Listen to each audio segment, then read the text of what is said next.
Ever had a fight over something so small, but somehow it ruins the entire evening? Well, you're not alone. Studies show that 60% of family conflicts stem from minor daily misunderstandings. And nearly 30% of people admit to going to bed angry at least once a week, and the worst part? Going to bed angry increases stress, weakens relationships, and even affects your sleep quality. But don't worry, we've got proven ways to stop this cycle. Most family fights aren't about big issues. They're about small, daily annoyances that pile up, like unwashed dishes, loud chewing, or who left the lights on. Psychologists say that small fights aren't actually about the issue itself. They're often about feeling unheard, unappreciated, or just being overwhelmed with stress. So, when someone gets mad about an unmade bed, it's usually not about the bed, it's about feeling disrespected. Here's how you can break the cycle and go to bed happy. 1. Pause before reacting. When something irritates you, wait 10 seconds before responding.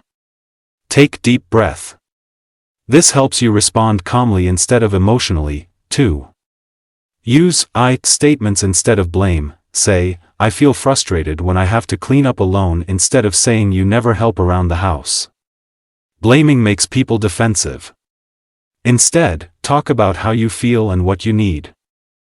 3. Have a reset rule. In a mid-argument, but one of them says, let's reset.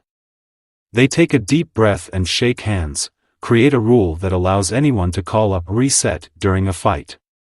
This signals both sides to calm down and start over. 4. Never go to bed without talking. Even if you don't solve the problem completely, acknowledge each other's feelings and say, we'll figure this out tomorrow. 5. Find the real issue. When a husband and wife realizing they've been arguing about dishes, but the real issue is feeling unappreciated.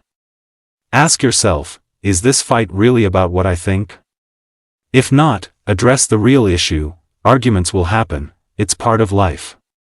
But if you handle them differently, you'll spend more nights feeling loved, not angry. Which tip do you think would work best in your home? Let us know in the comments. Please hit that like button and subscribe for more.